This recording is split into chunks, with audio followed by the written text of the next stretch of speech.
আপনাদের প্রত্যেককে ওয়েলকাম বাংলার খবর অফিসিয়াল ইউটিউব চ্যানেলে। যদি আপনারা আমাদের এই বাংলার খবর অফিসিয়াল ইউটিউব চ্যানেলটিতে নতুন হয়ে থাকেন, অবশ্যই আপনারা যুক্ত হয়ে যাবেন আমাদের বাংলার খবর অফিসিয়াল ইউটিউব চ্যানেলের সাথে সাবস্ক্রাইব করে নেবেন। এবং আপনাদেরকে নিয়ে আমাদের যে বাংলার খবর official Facebook page, Telegram channel, social media লিঙ্কগুলো রয়েছে ভিডিও ডিসক্রিপশন বক্সে, আপনারা সেগুলোতে যুক্ত হয়ে যাবেন। আপনারা যদি সেগুলো যান, আপনারা কিন্তু রাজ্য সরকার, কেন্দ্রীয় সরকারের সমস্ত রকম গুরুত্বপূর্ণ সরকারি প্রকল্পের আপডেটস, খবরাখবর A to Z নির্ভুলভাবে সবার আগে পেয়ে যাবেন। আপনারা প্রত্যেকেই জানেন যে তৃণমূল সরকারের আমলে খুবই গুরুত্বপূর্ণ একটি স্কিম ছিল বেকার যুবক যুবতীদের জন্য। সেটার নাম হচ্ছে বাংলার যুবসাথী, যেখানে আপনাদের প্রত্যেক মাসে দেওয়া হতো 1500 কোটি টাকা। প্রত্যেক মাসে কিন্তু আপনাদের দেওয়া হতো 1500 কোটি টাকা ব্যাঙ্ক অ্যাকাউন্টে।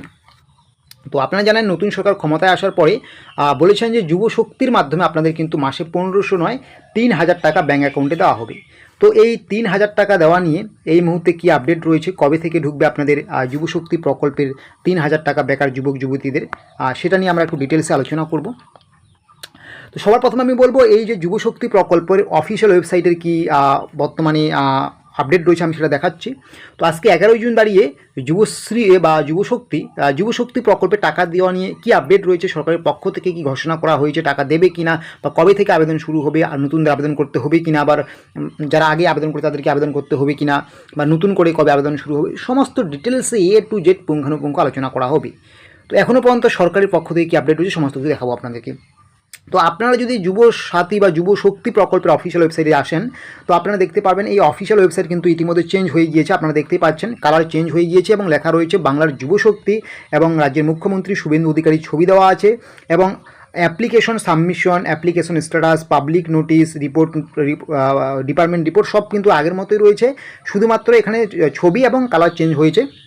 এবং যখনই আপনি অ্যাপ্লিকেশন সাবমিশনে ক্লিক করবেন, এখানে কিন্তু আপনারা দেখতেই পাচ্ছেন অ্যাপ্লিকেশন সাবমিশন আগে যেমনটা ছিল ওইরকমই আছে, এবং এখানে ইমেলটাও বা মোবাইল নাম্বারটাও কিন্তু চেঞ্জ করা হয়নি, ঠিক আছে। এখানে কিন্তু এখনও লেখা রয়েছে যুবসাথী, নামটা কিন্তু এখনও লেখা রয়েছে, ঠিক আছে। এবং এর পাশাপাশি আপনারা যদি এটার পাশাপাশি যদি অ্যাপ্লিকেশন স্ট্যাটাসে যান, আমি সবার প্রথমে ওয়েবসাইটের পরিণতি বা ওয়েবসাইটের কী কাজ চলছে এটা আমি দেখিয়ে দিচ্ছি। আপনি যখন অ্যাপ্লিকেশন স্ট্যাটাস চেক করতে যাবেন, সেখানেও কিন্তু আপনার দেখাবে যুবসাথীর নাম দেখাচ্ছে, যুবশক্তির নাম আসছে না, বা আগের মতোই যেরকম ছিল ওইরকমই আসছে, ঠিক আছে। আর নেটওয়ার্ক স্লোর জন্য এটা কম কাজ করছে। এই যে দেখতে পাচ্ছেন বাংলার যুবসাথী, যুবশক্তির নাম কিন্তু চেঞ্জ হয়নি, ঠিক আছে। সহজ বাংলা ভাষায় বলতে গেলে এই যুবশক্তির যে 3000 টাকা দেওয়ার কথা ছিল, এটার কিন্তু ওয়েবসাইটেরও কাজ কিন্তু খুব একটা বেশি এগিয়ে যায়নি। শুধুমাত্র ওয়েবসাইটের উপরের কালার এবং কিন্তু উপরের ছবি চেঞ্জ হয়েছে, এবং উপরের কিন্তু টাইটেলটা বাংলা যুবশক্তি করা হয়েছে। তো যেহেতু এখনও পর্যন্ত যে ওয়েবসাইট ঠিকঠাক মতো জায়গায় পৌঁছায়নি, বা ওয়েবসাইট পুরোপুরি রেডি হয়নি, তো আপনারা বুঝতেই পারছেন এখনও যুবসাথী বা যুবশক্তি প্রকল্পের অনলাইন অ্যাপ্লিকেশন বা টাকা দেওয়া নিয়ে কোনো আপডেটস নেই। যদি যুবশক্তি প্রকল্পের সরকার ইতিমধ্যে কবে থেকে আবেদন প্রক্রিয়া শুরু হবে জানিয়ে দিতেন, তাহলে কিন্তু অবশ্যই ওয়েবসাইটটাতে এই সমস্ত বিষয়ে খুঁটিনাটি আপডেট পাওয়া যেত। আবেদন প্রক্রিয়া থেকে শুরু করে বা আবেদনের লিঙ্ক থেকে শুরু করে ডিটেলসে অনেক কিছু থাকতো।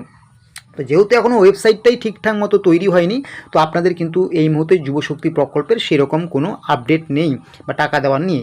তো কী রয়েছে আপনারা অনেকে জানতে চান।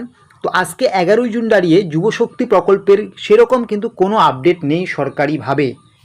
যারা আপনারা জিজ্ঞাসা করছেন কবে থেকে যুবশক্তি প্রকল্পের টাকা পাওয়া যাবে, আজকে 11ই জুন দাঁড়িয়ে সরকারিভাবে কোনো আপডেটস নেই। এছাড়া আমরা ওয়েবসাইটও আপনাদেরকে দেখালাম যে ওয়েবসাইটেও কিন্তু সেরকম কোনো আপডেট আসেনি। এছাড়া কবে থেকে ঠিক এটার আবেদন শুরু হবে, কবে থেকে টাকা দেওয়া হবে, নতুন করে যারা আবেদন করেছেন যারা আগে আবেদন করেছেন আপনাদের নতুন করে আবেদন করতে হবে কি না, বা নতুন একদম ফ্রেশ অ্যাপ্লিকেশন করার জন্য কী কী পদক্ষেপ নিতে হবে, অনলাইন নাকি অফলাইন, কী ডকুমেন্টস লাগবে, এগুলো নিয়ে কিন্তু 11ই জুন দাঁড়িয়ে এখনও পর্যন্ত সরকারের পক্ষ থেকে কোনো কিছু নোটিফিকেশন জারি করা হয়নি। তাই আপনারা যারা যুব শক্তি প্রকল্পের টাকার অপেক্ষায় রয়েছেন কবে ঢুকবে, কবে থেকে অনলাইনে আবেদন করা যাবে, বা আমাদের আবেদন করতে হবে কি না, বা টাকা দেবে কিনা, এগুলো কিন্তু এই মুহূর্তে ঠিক বলা যাচ্ছে না। টাকা দেবে কিনা এই ক্ষেত্রে আমি বলবো যে টাকা অবশ্যই দেবে, যেহেতু দিতে চেয়েছিল সরকার, ঠিক আছে। অবশ্যই বেকার যুবক যুবতীর কথা ভাববেন, কিন্তু ঠিক কবে থেকে শুরু হবে, কবে থেকে দেওয়া হবে, আজকে 11 জুন দাঁড়িয়ে কিন্তু সেরকম কোনো আপডেটস বা তথ্য আমরা পাচ্ছি না, যেটা আপনারা আমাদের এই চ্যানেল থেকেও দেখতে পাচ্ছেন। এবং আমরা কিন্তু আমাদের যে টিম আমরা ওয়েবসাইট থেকেও আপনাদেরকে দেখিয়ে দিচ্ছি। যুবশক্তির অফিসিয়াল ওয়েবসাইটে আসলাম, শুধুমাত্র উপরের পেজেই পরিবর্তন হয়েছে, বাকি সব একই রয়েছে। দেখতেই পাচ্ছেন হেল্পলাইন নাম্বার থেকে শুরু করে সব যুবসাথীরই রয়েছে, কোনো কিন্তু নতুন করে চেঞ্জ হয়নি। তো আশা করি বুঝতে পারছেন এই রকমের ছোটো বড়ো তথ্য বা আপডেটসগুলো পাওয়ার জন্য অবশ্যই আপনারা আমাদের এই বাংলার খবর অফিসিয়াল ইউটিউব চ্যানেলটিকে সাবস্ক্রাইব করে নোটিফিকেশনটাকে অন করে রাখবেন।